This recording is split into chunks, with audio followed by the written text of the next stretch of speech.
Whether you like it or not, distance learning has been forced upon children and parents due to the pandemic. A research group, Learning Heroes, surveyed thousands of parents, and we hear what parents are struggling with most. Started asking parents, what burning questions do you have about distance learning?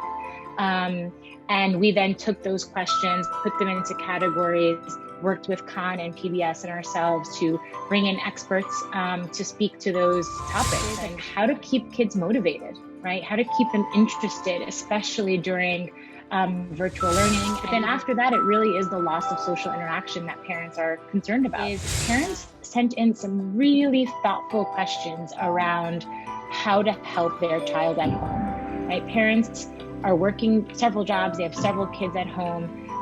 They are not the teacher. We don't want to be the teacher. But we got in some really thoughtful questions about wanting to understand, what's expected of their child. With that, parents inherently, we get what the quote unquote brain science says, which is that social, emotional, and academic skills are interconnected like a rope, right? And while parents may not be brain scientists or experts on social emotional learning, they get that, like, if their child does not feel connected to their teacher, or they don't feel connected to their peers or what they're learning, or they don't see themselves in what's being taught, that they're not going to be able to actualize their full potential. Aloha mamas, and welcome to the CoronaMama Zoom Room. This show is brought to you by the Maui Mama magazine. And we are here for you, the Maui Mama, to help you to connect and express and share all those things that are on our minds during this pandemic time. Our motto is #share aloha, not corona. I'm Angeline Chu Longshore, and today we're talking about distance learning. How are you doing with that? How are your kids doing with that? How are you connecting with your teachers? How are your teachers doing? We have such a show for you today. It's really, I'm just thankful that I connected with a group called Learning Heroes.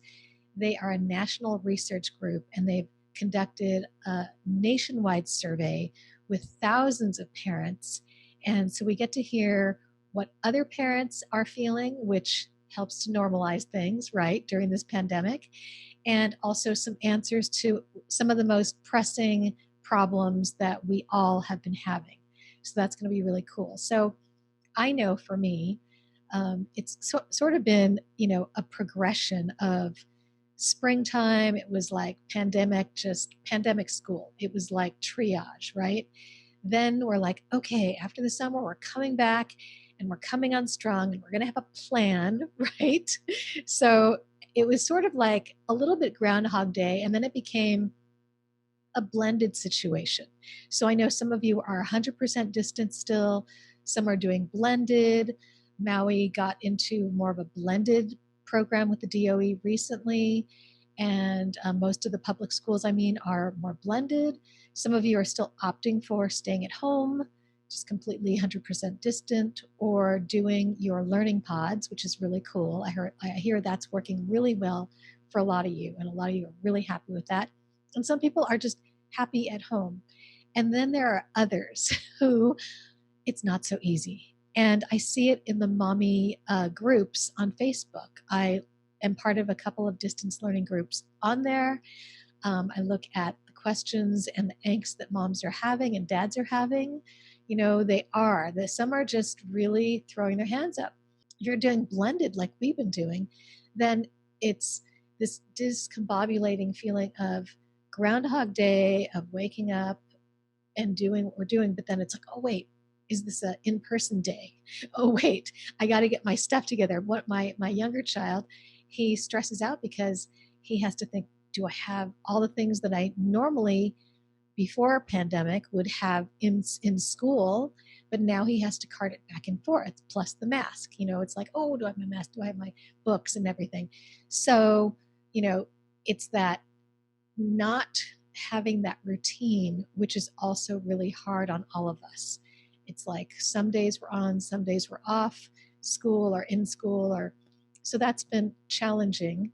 And then I have to say, if you are a working parent who is working 9 to 5 or 8 to 6 or longer, then it's been really stressful for you to find, where is my child going to go? Who's going to take my child there? Is it safe? Can we afford it? I see all these things in the mommy groups that people are concerned about. So now here we are in November, and we've probably kind of figured it out, because we came to school in August.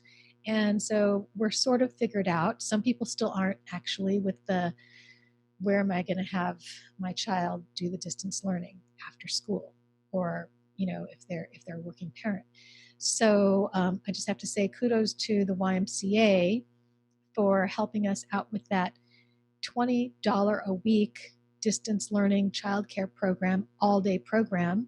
If you haven't heard about that and you're a working parent, please call the YMCA, and I have the number below so you can get in on that if you need it.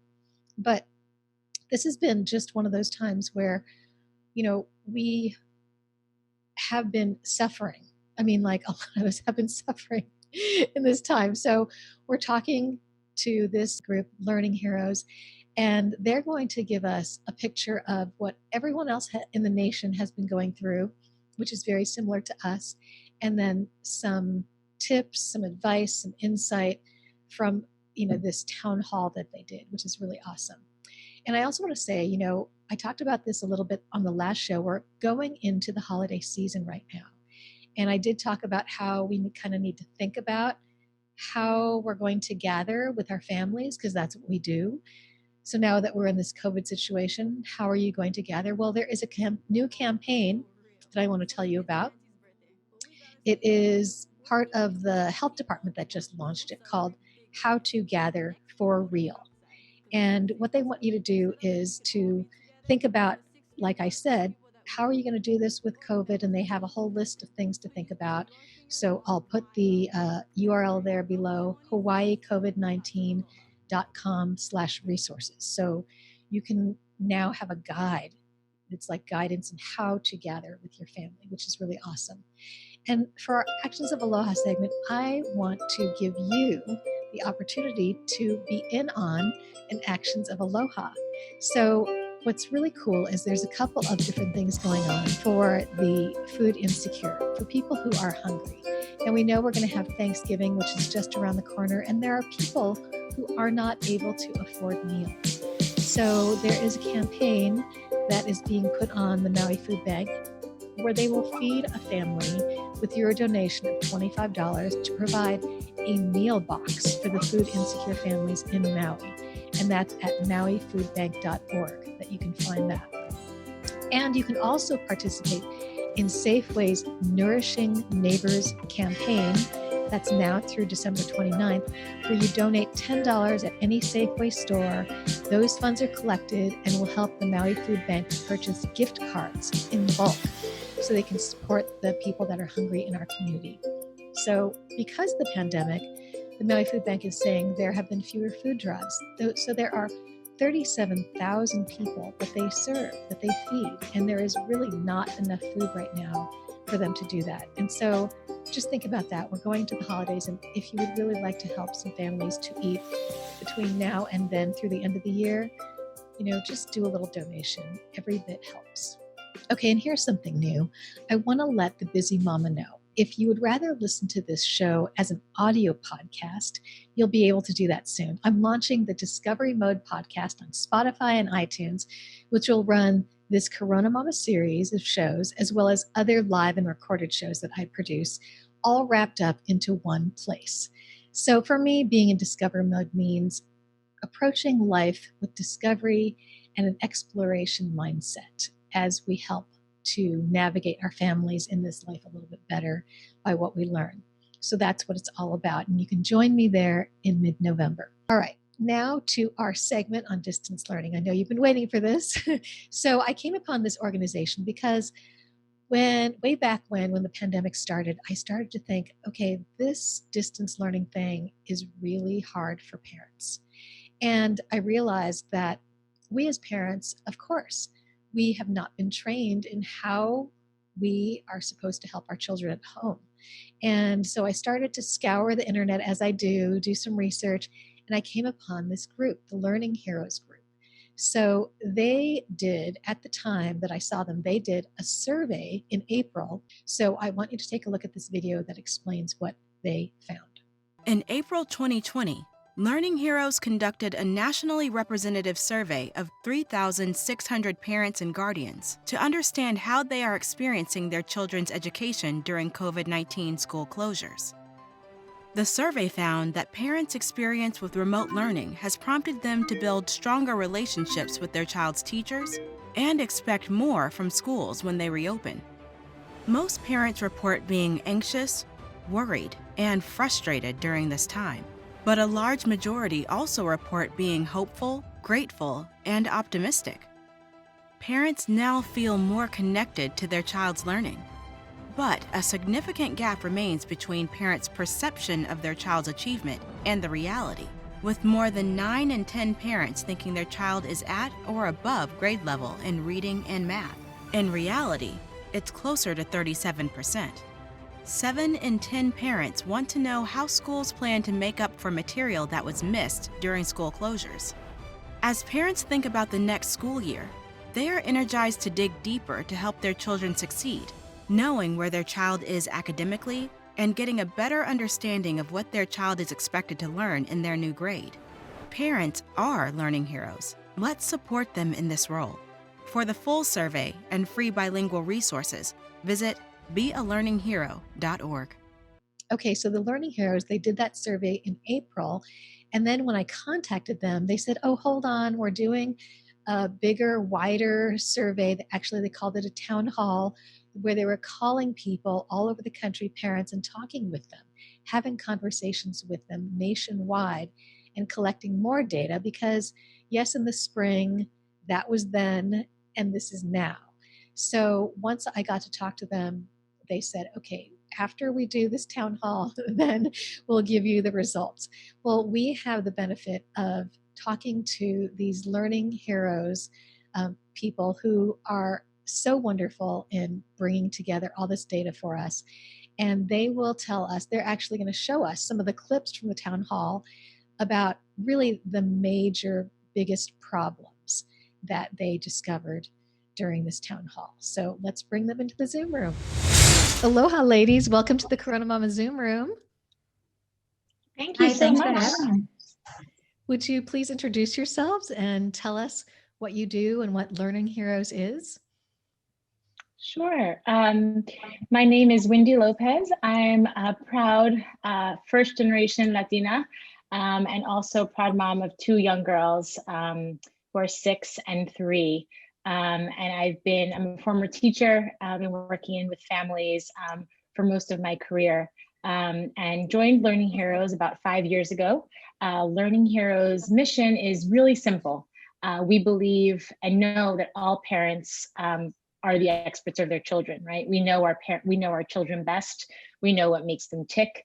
And so what we strive to do is to elevate that, to inform parents, giving them the resources and information to help them be the best advocates for their children, helping them succeed in school and in life. Hi, I'm Cornelia Caliste, and so I'm the Director of Partnerships here with Learning Heroes. Work in the educational sector with parents and families for over 10 years, and working with different school districts, working with families, communities, and so I joined Learning Heroes this year and love to be on board. And thank you, Angeline, for having us. So at Learning Heroes, over the past 5 years, we have started everything we do by first listening to parents really deeply. And so we have done many national surveys, a lot of qualitative, which just means like focus groups, really sitting down with parents and finding out, what their needs, their priorities are. And so we then share that information broadly with educators and with other families. And so when schools closed abruptly in March, our plan for our annual research was going to be in the fall. And we quickly said, we need to be finding out how parents are experiencing this moment in time now. So we recalibrated and were able to did a pretty robust survey of over 3,600 parents nationally, with an oversample of Latino and African American families, to really be able to understand and segment out the data. And really, we wanted to just understand how parents were experiencing this moment in time, but with an eye towards the future, right? So looking to what they would be expecting during this moment in time now, the fall. As I mentioned, we work, and we are humbled to work alongside some incredible organizations that are working with families. So ranging from PTA, as I mentioned, to grade schools, Kahn Academy, PBS, Univision, a whole host of others.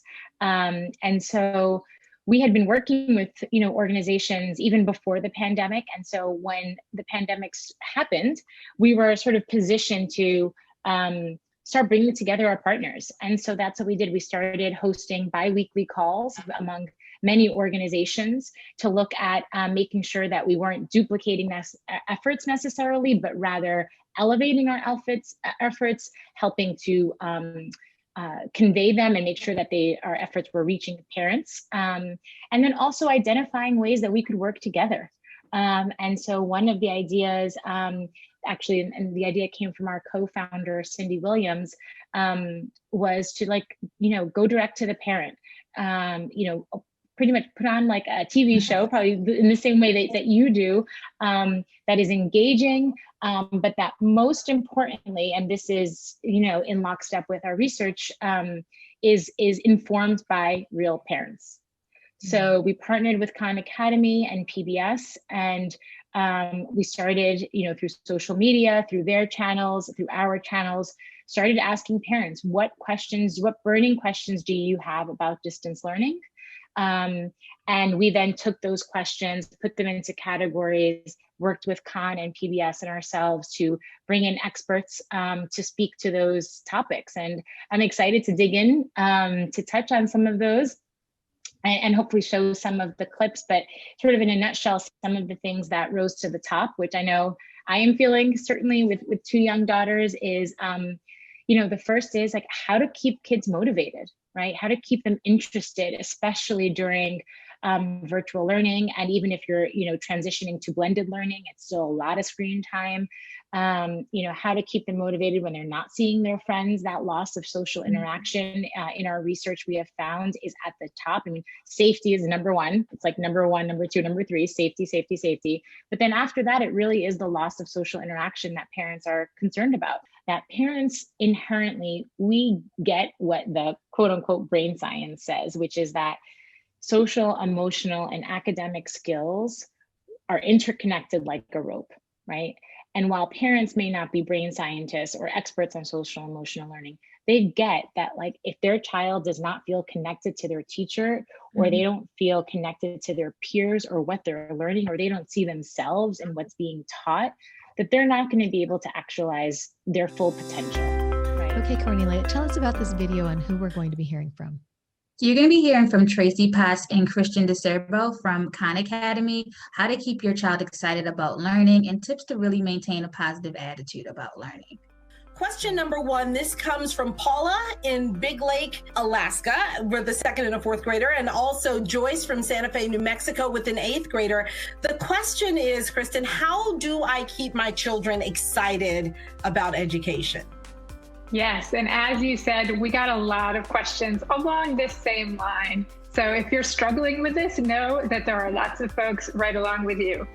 There are a couple simple things that learning research has found about motivation, and it can boil down to some pretty easy things. First, we like to do things that we think we're going to be successful at and that have value to us. So we can think about what are the ways that we can make kids feel like they're going to be successful and that the things we're asking them to do are important. Another parent question about motivation. This comes from Shane in Middlebury, Vermont. Shane has a pre-K student, a 5th grader, and an 8th grader. So busy household there. And also Kim in Chicago, who has a little one, a kindergartner. What are some tips for maintaining a positive attitude? There's so much going on right now, Kristen, and we want to make sure that our kids keep a positive attitude about learning, right? Absolutely. And there are a lot of challenges. So the first thing that sometimes can, may get in kids' way of having a positive attitude is being frustrated because they're stuck, and they're stuck trying to do a math problem, or they don't know how to do this, or they don't know what to do next. So one thing you can do before they get into that is make a plan for what they should do when they get stuck. So is it that they can come get you? Now, if you're a working parent, you might want to have a sign on your door that says when you're available or when you're not available. Set up that routine so they know it. If they get stuck, what can they do? Are there other places they can go to look for answers? Is there a way to get in touch with a teacher? Or if they're in a synchronous setting when the class is all together on a video conference, is there a way they can get their teacher's attention? Do they know what that is? So find those ways so that maybe they can avoid getting into some of those negative emotions and frustration before they get there. Well, that was really, really awesome advice that I know a lot of families could use because, because this is such an unusual situation, usually we don't have to help our children to talk with the teacher or to figure out how to get help. And with my child, he was stuck and he didn't say anything to me and I didn't know. And then I got an email from the teacher saying, what happened to the assignment? And so it's not that he's a bad child or bad student. I'm available. I just didn't know. So there's a communication between the parent and the child that I didn't know needed to happen. And maybe that happens for a lot of families. So then to have that resource of setting up the expectations for your child of if you get stuck, if you're having a hard time, which I had to have that conversation. And I said, I know that you don't know that you can come to me. I know that you don't know that you can email your teacher. I know that there are times when you're like, I just want to forget it because I don't know what to do. I just rather go outside or get on a video game or something like that in reality. And so, having that conversation for me with my child helps so much because now when I check with him, I say, okay, remember we're checking in to see if there's anything you need help on. And he'll say, oh yeah, there is something. And if we didn't have that pre-conversation, he would be hesitant because he would think, I'm going to be in trouble if I say yes. I'm going to be admitting that I don't know what I'm doing, that I'm really a bad person, it comes to those kind of thoughts. And so I just wanted to point out that I didn't know. I'm a very attentive mom, but I had no idea. Are you seeing that? Yeah. So what you just shared is exactly spot on. We do sometimes research with, we call it parent-child dyads. Basically, interviewing parents and their child separate and then also together. And what we have found in those is that, and this is no surprise to us mamas, right? Like, our kids don't want to disappoint us. They know when they're struggling, but they don't want to disappoint us. And I do think that can be even more so in the case of, families, I'll say like my upbringing where, I knew my parents were working really hard so that we could be in a good school, in a safe area. How could I disappoint them? Right. And so I think you're absolutely right. And that's where, creating that environment that is not only motivating, but that is safe and that is open. And I think in this moment in time, like one thing that I'm trying to do with my daughters is like, just be really human. There's a small silver lining in all of this really hard moment, these really hard moments is that we are showing and role modeling resiliency, right? And that we are human. Right? That we all make mistakes, that we all have bad days. Like when I have days that I'm stressed and like I'm back to back, I'll sometimes like problem solve in front of them, like really intentionally, like today I have a really full day. Mommy is going to be stressed. I really need you guys to understand that. So if I'm short with you and I need you to be on your best behavior, here's why. And here's how I'm going to manage my time. Here's what I'm going to do. I'm going to take my breaths. Sometimes we do little yoga. I'm not a great yogi, but I love it. And I'm trying to instill that in them and to be present. And I think just allowing ourselves to not show all our cards. I think we don't necessarily want our kids to see us breaking down. And sometimes we'll have those moments. There's nights where I go to bed crying, I don't necessarily want my kids to see that, but I, and that's okay too, by the way, to be human. There are moments where, certainly they've seen me cry, but trying to allow them to see us using strategies and that it's okay. And in fact, it's part of life, as you said, to not know everything, to fail. And actually, as you were talking, one, I think, really important thing that I love to share, and this goes into sharing education jargon with us mamas, is there's something called a growth mindset, right? And all that really means is instilling in our children the understanding that it is effort that leads us to success, right? It is the process of learning that matters, that no one is, born brilliant or not, right? So being intentional also of our language, right? So in that moment where your son may not be feeling good about something, and instead of saying, wow, you're really smart, you did really well, or you didn't, acknowledging the effort that they put in, right? That was really hard for you last week. I do this with my daughter in her reading. I know that sound was really hard for you last week. And look, now you've learned it because you worked really hard at it. That instead of saying you're really smart, or, that those are sort of blanket statements that put labels on kids really early in life. And so, as you can see, I feel there's just so much to unpack. But I do think that all of this is really critical to sort of, like I said, setting up our kids to be ready and able to learn. Yeah, Wendy, you bring up such great points, and I'm thinking, I just sit back and listen to Wendy's stories about how she works with her children. I'm so glad that she told the story about how she gets them together during the morning and how allow them to work through the schedules. I think that's so important.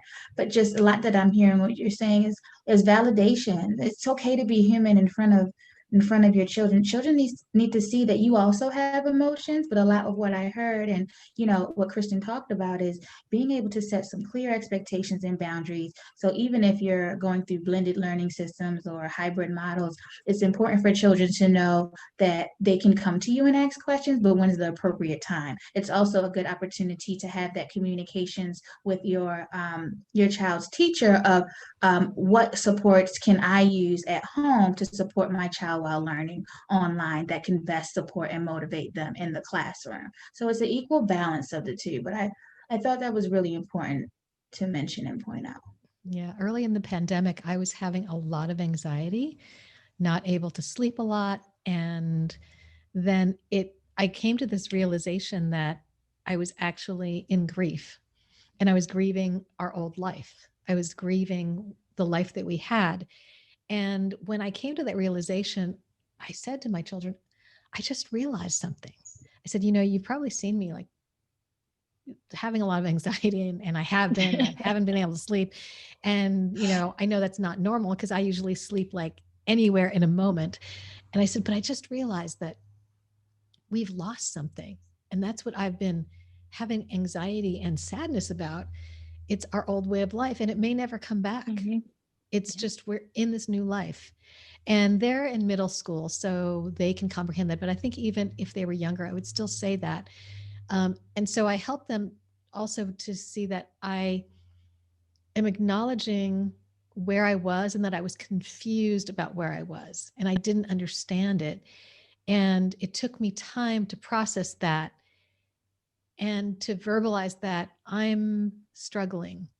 I'm coping, but I'm struggling. And so when they see that I'm doing life and that they are doing life too, and that I'm realizing things, that they can see that they can have moments where they're struggling and then come through that process and then come to a realization. And so when I talk to them and say, what's going on here? They don't feel like I'm this perfect pedestal parent up here that is this authority that's looking down, expecting perfection, because I've so many times told them where I'm at and like consistently what I'm feeling, what I'm going through, not in a codependent, dumping way, but in a, hey, I just learned something. This was really interesting. And they always go, oh, what is it? And it makes them feel closer and connected to me as a person and still respect me as a parent and then get the lesson. So I do feel like we have such silver linings in what we're doing. And I know we talked about like, this is about motivating them, but this is all part of the motivation. It's part of that connection. And you said there's so much to unpack. There's that connection to be able to communicate, to help to keep them up and motivated, to not feel like a failure, and to show them that we're all in this feeling that could feel like failure because it's so weird. It's just so weird. Different. Yeah, absolutely.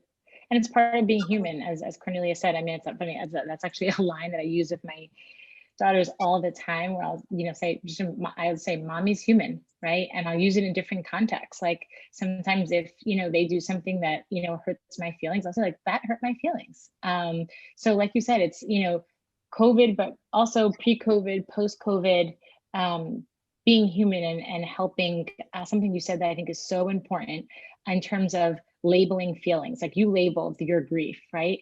Young kids especially don't always know how to label their feelings. And so being able to lean in and watch for signs, but also helping them, role modeling, knowing how to label feelings. And in fact, we have some really great videos that we won't get to today, but other videos that we've done with PBS highlighting real parents and their strategies that they use with their kids. And there's a video, this is all at bealearninghero.org, but there's a video of a mom helping her child label feelings by using just simple picture books, and also having what she calls safe zone conversations that are, and she calls them that, like it's if something is, she can send something, and just helping her daughter learn how to label her feelings and identify where those reactions might be coming from. And I was really moved by this, is parents sent in some really thoughtful questions around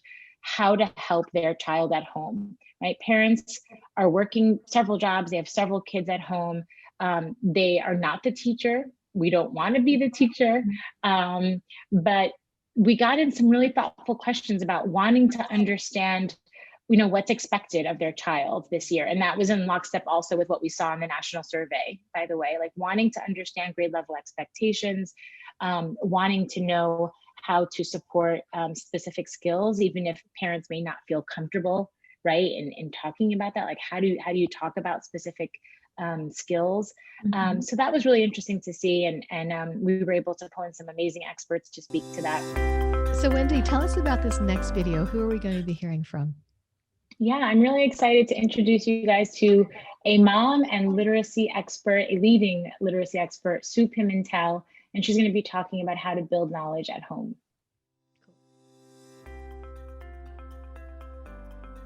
Sue, what's always been important is especially important now in order to raise strong readers. So this means, as Kahn has said, we need to do less in order to do more and do it better. As parents, rather than trying to do everything, we need to focus on what's critical. So can you share with us, what are your top 3 priorities when it comes to reading? What should parents be asking teachers? And most importantly, what can we as parents be doing at home? Sure. So the first priority is learning to read. This generally happens between kindergarten and grade 3. And so what does that mean? That means that your child learns the letters of the alphabet. They learn the letters that connect with the alphabet.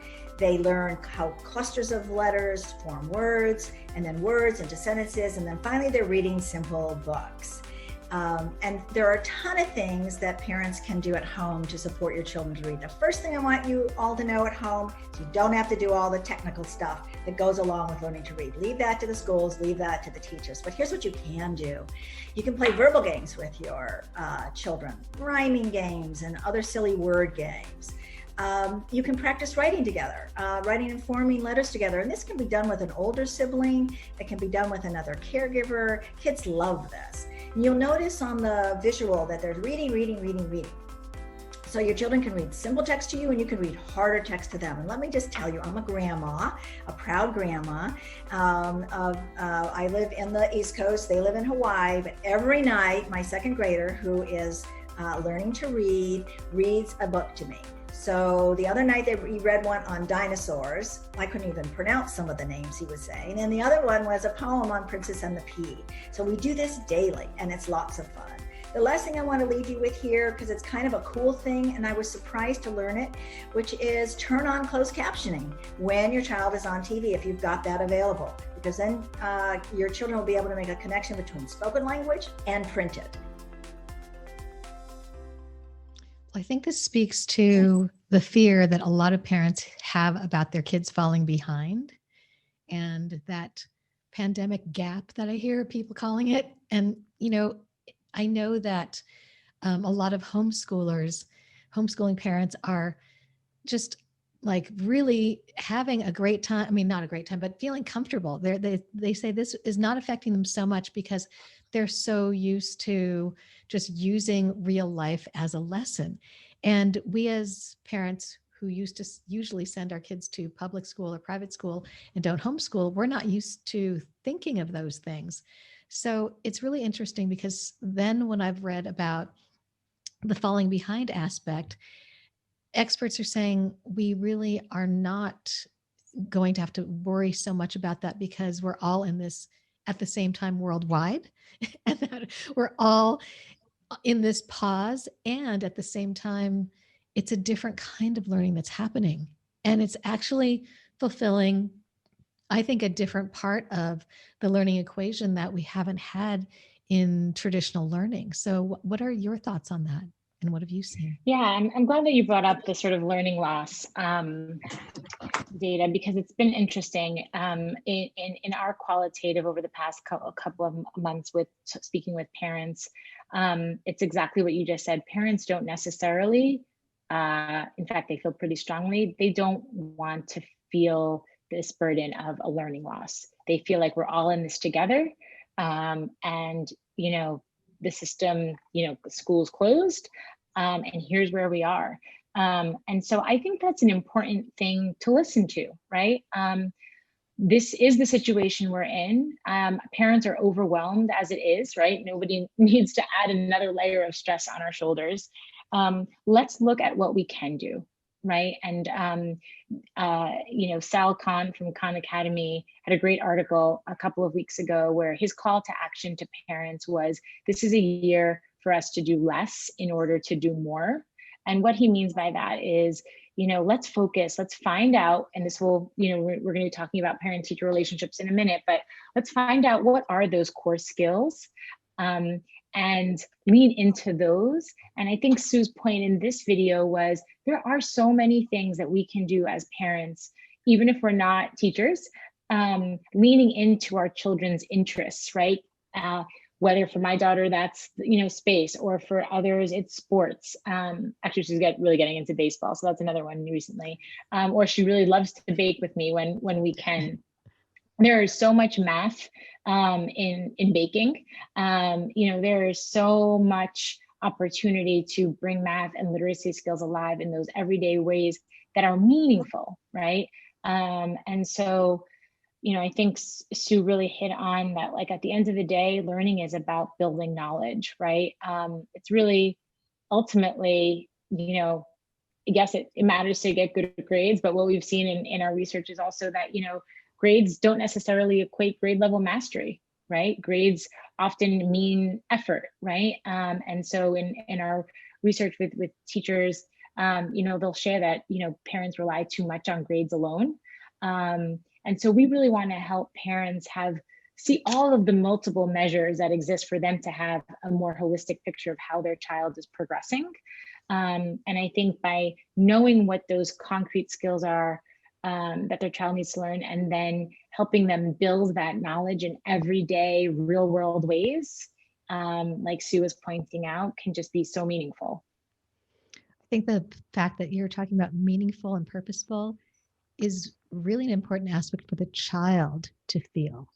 Because if the child feels I know with my 13-year-old, he pretty much said, I don't think this matters, so I'm not going to do it. And I said, well, okay, let's look at that. Let's look at why you think it doesn't matter.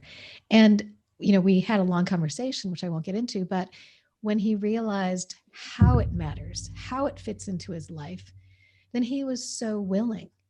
And, it's a pandemic thing, I think, to feel like things don't matter.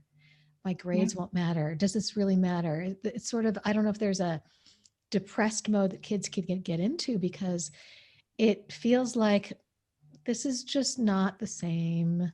And teachers are sort of off, they're doing their best, but they're off. And we're playing around, on Zoom, and, it's like, it's so different. So there's this sort of apathetic feeling of, does this really matter? And I don't know that younger children are necessarily, they may feel a shred of that, like, it's more behavioral things that come out in younger children.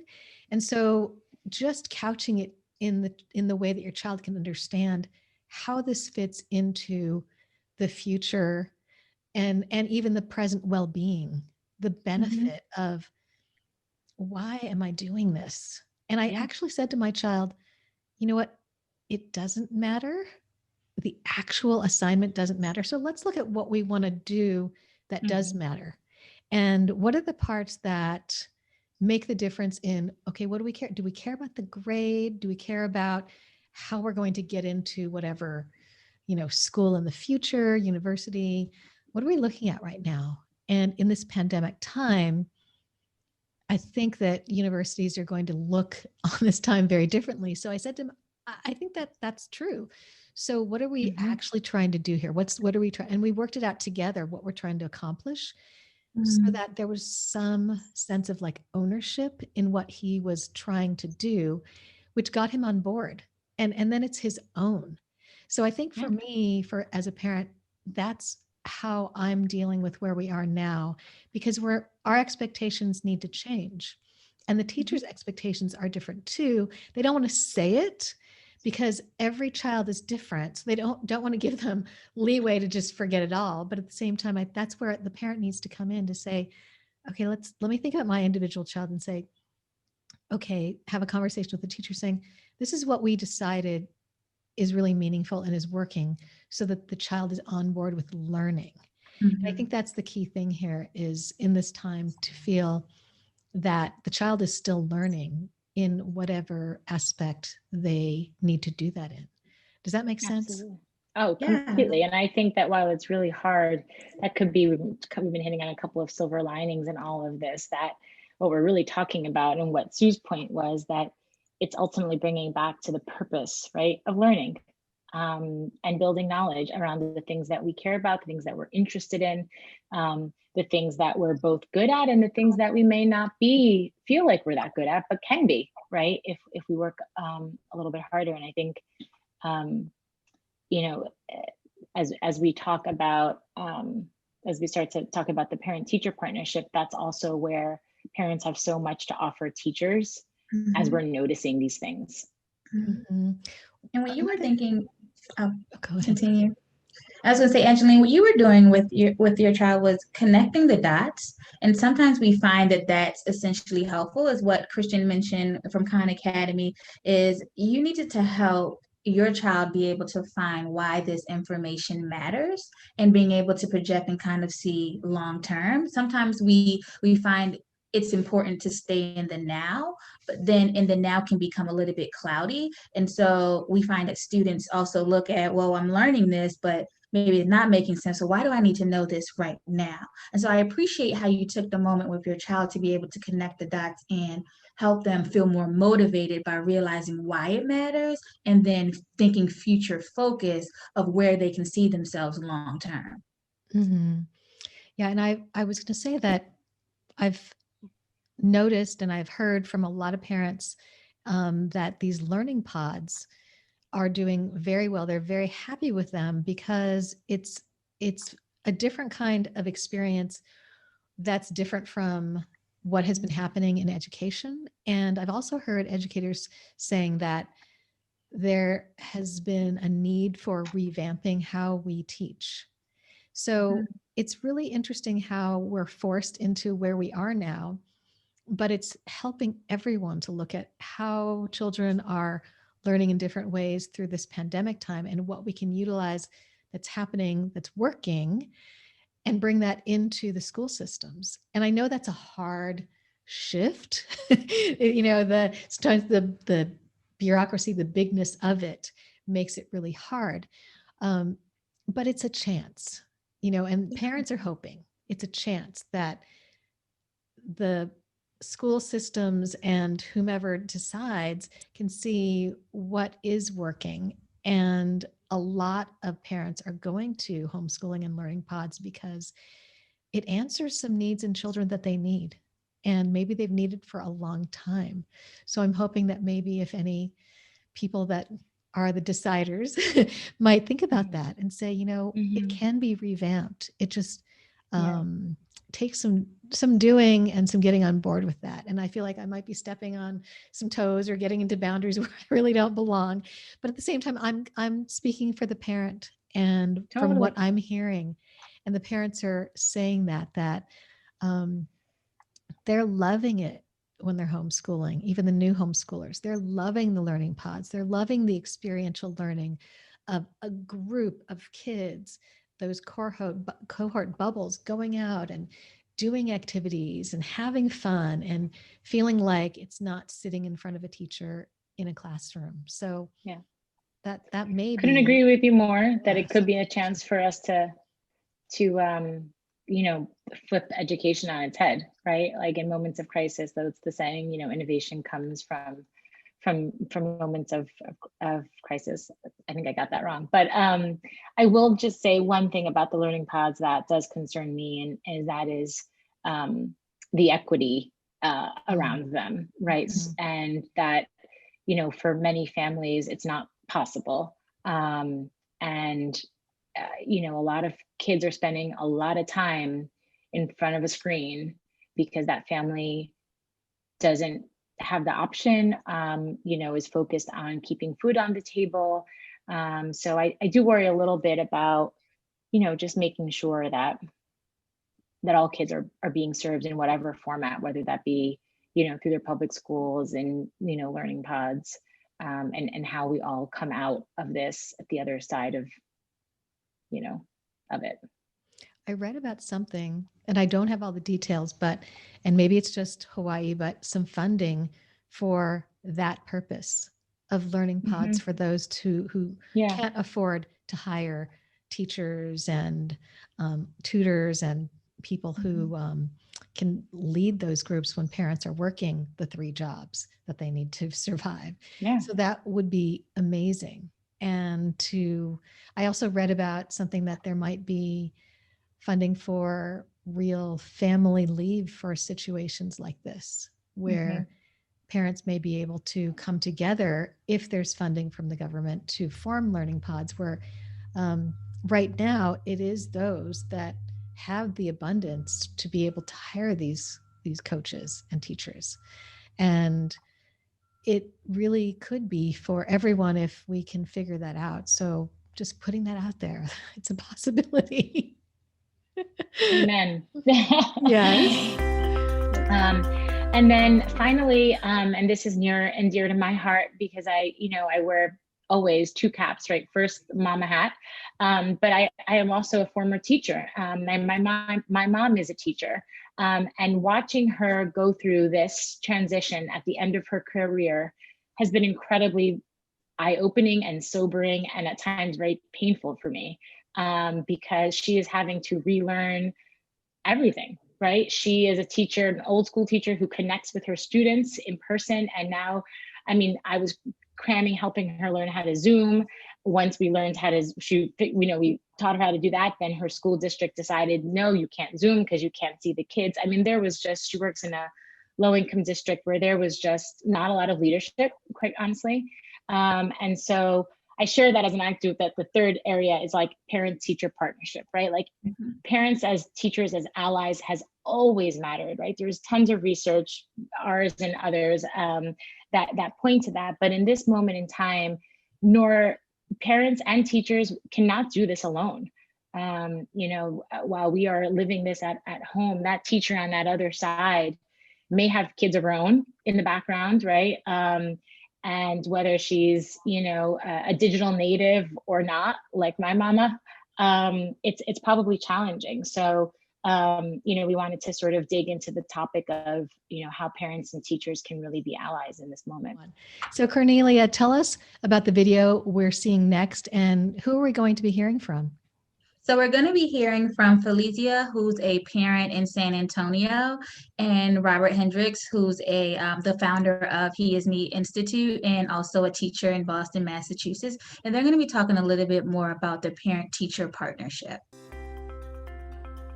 What are the best ways to communicate with teachers to really build a connection? I understand that there's apps, I understand that there's messaging, but how do we really partner so that we both understand our student, my child's, their students' needs, their way of learning, and we have communication that's beyond assignments? The best way to build connection with your child's teacher, first of all, is to pay attention to when your child thrives and when they struggle. That can be the types of work, whether it's independent or group or some kind of interactive activity. The content, maybe it's reading and analyzing versus problem solving, and then the environment. They work better in a quiet space or whether there's some kind of noise or movement. Secondly, see if the teacher has the same takeaways. Share and or ask what works, including in the non-academic setting. Like if your child searches interesting things on the internet pretty well, or learn catchy songs, or good with movement like dance, how are they when it comes to setbacks? So any information is really good information to collaborate on. And just don't forget that you're the expert on your child. You brought up 2 points that I think are really important, is how it is for the teacher, and then the fact that we are, as parents, learning coaches now. And I know that was part of the Learning Heroes concept prior to the pandemic. And some people were already on board. Some parents were already on board with that idea, but a lot of parents weren't. And, it took a lot of parents by surprise. I have to get involved in my child's education now. A lot of parents are in survival mode. They're just trying to, like you said, work 3 jobs, trying to get by. There's a silver lining in that we can get involved, even if it's not as deep as we think we need to, but just to pay attention. And then also to partner with the teacher. And so I know we're going to get into some of that, of how we can do that better. But I also wanted to address the part that I know that teachers I see have been working so hard. They've been just, trying to scramble in this really unprecedented experience of what do we do now? Things have shifted. There's so many things that they have to wrestle with: their health, the child's health, the changes of curriculum from in-person to online. And I know that there are teachers that watch this too, and I want to recognize that it's been really challenging for you out there. And it is a partnership with the parent. And so I just want to, talk to the parent too, and saying the teachers are doing what they can, and it's really hard, and we're all having a hard time. But like you said, Wendy, we need to do this together. I just wanted to underscore what you said and kind of repeat it, because we really need to do this together. It is not possible for a parent to just let it all happen online. Yeah, this is a time when there's so much more, I believe, that the parent needs to do in sensing what the child needs. Yes. We haven't had to use our senses as much. We just used to send them off to school. Goodbye, have a good day. And now it's sensing, sensing how are they experiencing this experience, whether it's sitting in front of the computer, Zooming, whether it's changing from distance learning 100% to, oh, now we're going to go to blended. Are you feeling, okay, leaving the home? My kids expressed, it's so loud at school now that they've been used to the quiet of home. Quiet. Yeah. And sort of this feeling of being insular, like during this pandemic, we've had this feeling of like, we're with family more, we're home, we're kind of feeling more nurtured. And I try to do that with my children a lot more, just checking in and just creating a feeling of nurturing in the home. And so now that they're going more to blended, it's sort of leaving the nest. There's all these experiences that moms and dads are needing to sense now. And how is that child handling that? Are they acting out because they're afraid or they're frustrated? So there's so many things that we have to look underneath what is actually happening for that emotional piece of, we're going through a pandemic and we're not in normal times. So there's a lot more that the child and the parent is wrestling with that, reading each other and what the situation is. So this is for us, really at the core of our organization. So we, over the past 5 years, have really tracked, our seminal finding has been that 90% of parents, regardless of race, income, or education, believe their child is at grade level, right? That's 90% of us think everything is okay, when unfortunately it's closer to just over a third of our students at grade level. And so that is a really big disconnect. And we really believe that in order for parents, to support learning at home and best partner with teachers, they really do need to have a bigger picture, or more accurate picture of how their child is doing. And so part of that is, really being proactive in how we partner with teachers, especially in this moment in time. And so what it comes down to is knowing that, there is so much we have to offer teachers in terms of, as I mentioned earlier, like sharing what we're observing, especially in this moment in time. Like if our students are, struggling with homework, or if they, are not motivated or are just not connecting with the work, sharing that, also sharing their strengths, right? Sharing what they're good at, sharing what they're interested in, so that teachers can best connect with our children, again, especially in these virtual settings. The other really big piece, and I alluded to this earlier with the less is more, is that this is a moment for us to be proactive in really directly asking teachers. And I know for many, my area, parent-teacher conferences are coming up, but asking teachers, how do you know how my child is doing, right? So in many schools, they do, again, this is kind of jargony, but they do what's called like diagnostic tests, or beginning of year benchmark tests, to see how children are starting the year. A lot of schools are really leaning into that data, especially because of the law school, the school closures in the spring. But what we have found in our research is that data, that information, does not often trickle down to parents. And we really believe that parents deserve and need to know how our children are starting the year. So at parent-teacher conferences, ask, how do you know how my child is doing?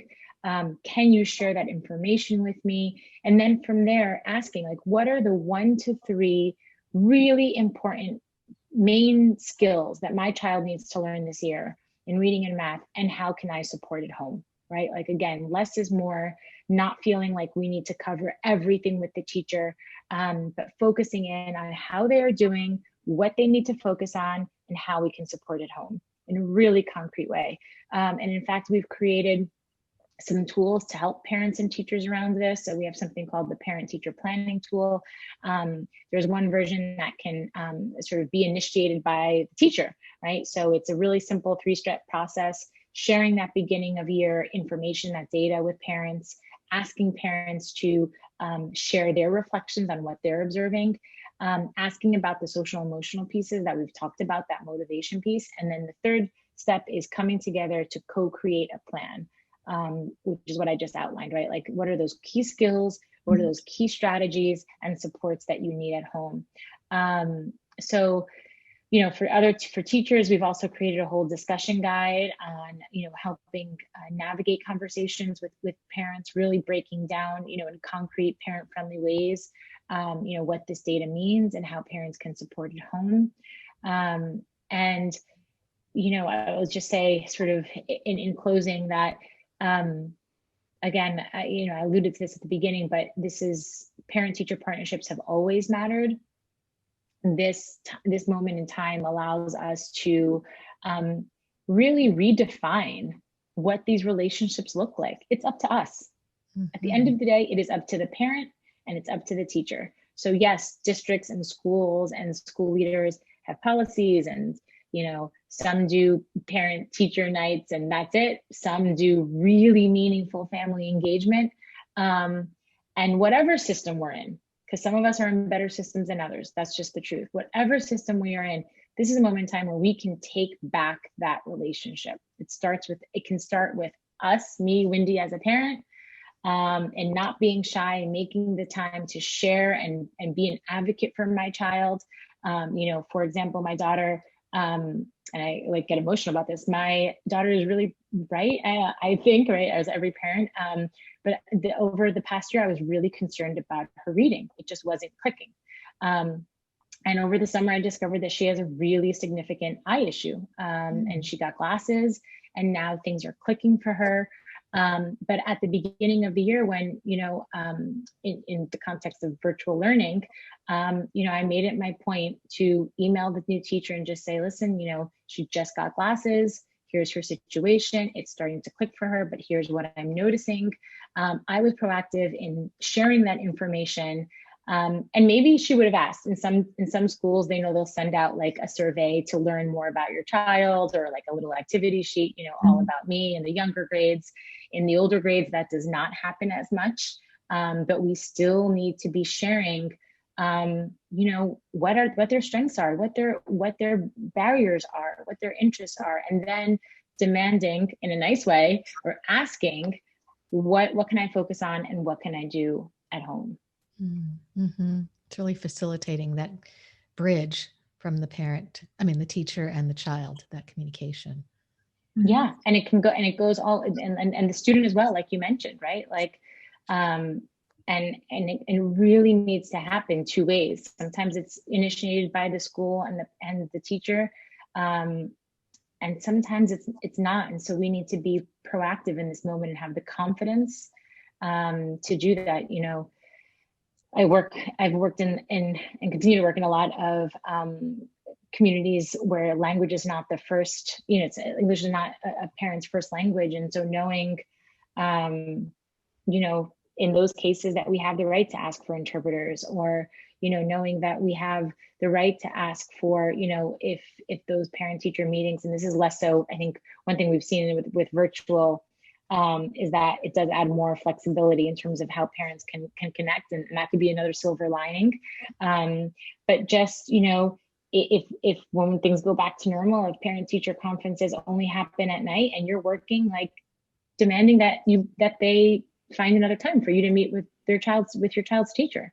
Again, some schools do a better job of that than others. And so we need to, you know, advocate for our children. Mm-hmm. And during this pandemic time, to really communicate even more so, it seems, because there's that disconnect. If it's 100% distance learning, then we as parents are seeing what's actually happening in the seat with the child and the frustrations, and the teacher may not be seeing that. So it's not the teacher's fault necessarily. Right. So for us to be proactive in that, saying we need to communicate that, even if it's not a formal parent-teacher meeting, but to email or to call and say, this is just something I'm noticing. And I've been doing that a lot, is emailing saying, I'm just noticing this, just to inform the teacher, because when they are in the classroom, they get all that from their peripheral vision of the entire class. They sense the entire class going through waves of things and what's happening with the individual child in their body language. They see that, but they're not necessarily seeing that on the screen. So that sensing part that I talked about, I think that's super important to sense and then communicate that to the teachers, because if we do care about helping our child to stay engaged and to learn something or to be connected to the teacher at all, I think we have to do that for our teacher. You know, we have to be that helper. So Cornelia, who are we going to be hearing from in this next video? You'll be hearing from Bib Hubbard, who's our president and founder of Learning Heroes, the organization that Wendy and I currently work with, and Sal Kahn, who's the founder of Kahn Academy. Awesome. We're going to hear more about how to instill the love of learning in our children. A couple of questions have come in just around like the love of learning and how to instill the love of learning sort of in this remote setting. And in particular, I love this question I thought was kind of funny, is very direct. How can I make all screen learning less boring? So just any tips you have on sort of how to keep kids, you know, sort of finding the engagement or the interest levels in this remote world that we're in. You know, you can't overestimate the benefit of talking to your children about what they're learning. It immediately makes it relevant. You don't have to connect it to, you know, you're going to make $1 million one day because you learned the skill.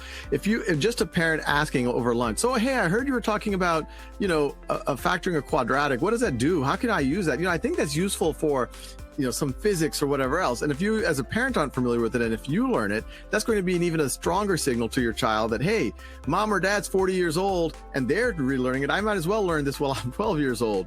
And then the other thing, you know, I see this so many times and I cringe every time. So many parents signal to kids that learning isn't fun when it is fun. Like, it's like understanding the universe. You know, I've heard parents so many times, well, I'm not good at math. Oh, well, that's so hard, you know, like, and they're joking, they're being self-deprecating, but it really sends the wrong signal. The signal really should be, isn't this exciting? Like, you're so lucky that you get to devote time to learning, to understand the universe that we're in. I can't tell you how many times now as an adult, I wish I had paid more attention in school. And by the way, what you see in those textbooks, yeah, sometimes the textbooks don't do it in the most engaging way. Hopefully Khan Academy does it a lot more engaging. But that's human knowledge that's been accumulated over centuries, over millennia, and you get it right now at your fingertips. So I think once kids start to appreciate that and they see the passion that you feel for it, it'll be infectious. Wow, he's so inspiring. So no wonder why he built the Kahn Academy. I mean, to have him speak with your group must have been really insightful. It was a really big honor for us. And we're humbled to have done the town hall and work alongside partners like Kahn and PBS for this, and for lots of other, efforts to, really just work alongside parents and come together in this moment and after this moment, right? Because, at the end of the day, as we talked about, I think there's lots of silver linings and opportunities for all of us to not only see that we're in this together, but that we really might be able to come out of this stronger together as well at the end. Well, speaking of silver linings, I like to end with a positive note. So is there anything that you wish you knew from, that you know now at the beginning of this pandemic that you would say, I wish I knew that way back then? So it's not something that I wish I knew because I did know it. I think it would be something that I knew that I would prioritize. So I was supposed to go visit my family in Colombia earlier this year with my kids, and we were also hoping to have gone last year. And long story short is, life gets busy, right? I work a really full-time job, and I sometimes don't. I wish I would have made the priority of having gone. Because it was a long time overdue, and now as you were sharing, you're being able to label grief. I've similarly gone through real sadness, knowing that it will be a really long time before I can go back. and not letting those long periods of time happen anymore. Yeah, that's a huge thing. Connection. I think that's the biggest thing we're missing right now, is that personal connection, you know, with family, the touch, the hugs. It's major. And I'm just so glad that you shared that. And because we're all feeling so deeply this stuff, and our kids are feeling this, but we're not all verbalizing it. And so this is a space where we can do that. The CoronaMama Zoom room is a space where we want to share that, because when someone else verbalizes it, it normalizes what we're feeling. So thank you for sharing that. Yeah. That is, and I'm sorry, because you wanted to land on uplifting. So no, but you know what? I didn't deliver on that. But you know, that it's was okay. the first thing that came to me. So no, you know what? It's actually uplifting for a person, for the mom out there, because when you shared that, it pinged me. You know, I had a ping, and we need those pings. Those pings are so purposeful right now, because we're not having that kind of deep interaction as much anymore. And even if it's not a happy, it's so helpful. That little ping that I got from you just now is like, it helped me to feel connected to a person, you know, and that to me is better than everything's great. You know, we don't need that. There's too much of that on Instagram and Pinterest and whatever. You know, we really need this kind of experience from each other right now, so much more than we did. I mean, we had it before, but now we need it even more through this kind of experience. So thank you for that. Thank you. Thank you for giving us this chance to share. Yes. Yeah, I'm just holding back tears, so I just keep like blinking. Because from what Wendy shared, and family is so important. And when I thought about the question, and I said, you mean just besides stack up on toilet tissue and make sure you have all cleaning products in your house? You know what most parents and stuff are like thinking? I've never seen toilet tissue and paper towels go so fast ever in my life. And I just think like that's so far gone. But one thing that I've learned, and I think I've always valued, is similar to what Wendy said, is the importance of connections and relationship building. And I found that during this time, the importance of reaching out to those that you have not spoken to in so long, for whatever reason that it may have been. But in my field in education and parents, I reached out to so many parents just to ask, how are you doing? What can I do to support? And I may have not spoken to them in 2 to 3 years, because may have not been with the organization, or parent may have moved away. And what I found is they were just so grateful to know that someone cared and just leaned in. And it just made me feel more. There are other parents, there are other teachers that may just need that lending ear. And sometimes you have to give yourself some grace and humility and allow yourself to have those feelings. And so in turn, what I just started doing and thinking, as teachers are beginning to go back into different schools, I said, what is my way that I can give back to community? So I started stacking up with toilet tissue, hand sanitizers. And so now giving them back to parent teachers in new communities. My downstairs looks like a mini Sam's Club. And now I'm giving them back to parents and teachers when they re-enter the classroom, because I think you're online all day and you may not even have a chance to get to the store. And so why not give you what I have that is not as strong a need, but there's a need that's out there. And so I found that really important. And human touch is so important during this time. And I feel like that's a way to reach out and connect, to let someone else know that you care and you see them. Thank you. Thank you for doing that. That is so awesome. That's what we call here in Hawaii, the spirit of aloha. And it's coming out more and more, the need for the spirit of aloha, even in our communities, but beyond that. When we have that spirit of aloha, it really heals, it really helps, and it supports. So thank you, ladies, so much. I know you have things to do.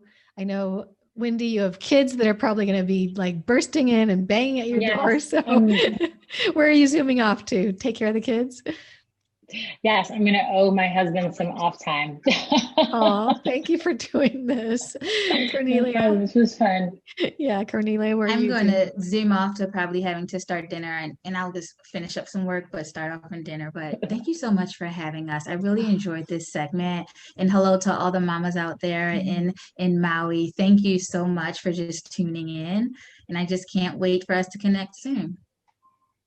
And oh, is there anywhere that they should go to connect with you? bealearninghero.org. Okay, awesome. Thank you so much, ladies.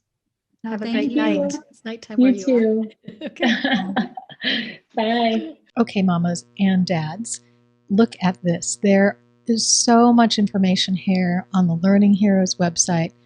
There's for families and parents, all this information, for educators, and there's research. So for families, there's just a ton of resources. This is just so deep, this educational research for years. And so, there's talking to children about racism and justice. There are learning tools for parents, for students. There's so much here, even besides the videos of the town hall. And then for educators, there's the family engagement resource, the parent-teacher planning tool, and then they talk about their work in action. But look at this. There's just so much here.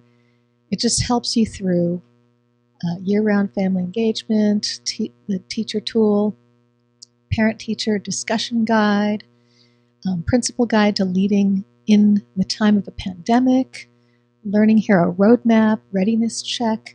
This is amazing, so parents can see how their child is progressing, developing life skills and how learning happens. There's so much here. And then they have a ton of research also that they've done. So you can see the full town hall on their website. Now, I know some of you parents are also teachers, and so in my research, I also found some resources for teachers. So I found a podcast. It's an informative podcast called Truth for Teachers Podcast. And the episode that I'll link in the show notes below features the author of a book called The Distance Learning Playbook, K through 12, Teaching for Engagement in Any Setting. And then in the podcast, they also mentioned this self-care app for teachers called Jabu Mind. Now, I know that teachers are needing self-care now. There's so much that is on you right now. You have this responsibility of all the children from the class, 20 to 30 kids, how they're doing, how their parents are doing, and then you yourself, you are a human being in a pandemic. And so there's so much that I think, I'm just hoping that this self-care app and the book may help you. And we had a situation personally where one of our teachers resigned after decades of being a wonderful teacher. I don't know all the details. I know there were personal things, but I can only imagine that this distance learning situation and the pandemic could be the straw that broke the camel's back. So I just want to recognize that every teacher out there, you are holding so much for us, for our children, and we appreciate you so much. I know people say that, but I want to let you know that I see in the Maui Mommy Facebook groups that people are really appreciating the teachers, and they understand and they see how much they do, how much they hold for us. Even if you as a teacher are not feeling like you're, like right on top of it, we know that you are doing your best and you are making a difference for our children. You're getting us through, and that's what matters. So, thank you so much. Mahalos to all of you from myself and just, the moms that are out there. I know we all feel this for you. So thank you. I want to say that if you are enjoying this show and you want to support it, even a couple dollars, even $2 will make a difference, because of the hundreds of people that watch this show, that say $200 would help to pay for the Zoom platform that I use and some of the other software that it takes to put on this show. So, $2, if you feel like you want to support this show, that would be awesome. And thank you for your kind generosity. Now for something fun and light and yummy. Now, I know a lot of the moms in the mommies groups, they're like, well, what's open to eat? We don't know what restaurants are open. Where can we go? We know tourists are coming, so more and more restaurants are becoming available and open, some for just takeout and some are fully open. So I'm going to leave you with some images of some of the restaurants that are open UpCountry. Next week and the week after, I'll do some other areas. So for now, thanks for being here. Take care, stay safe, and be well. Aloha.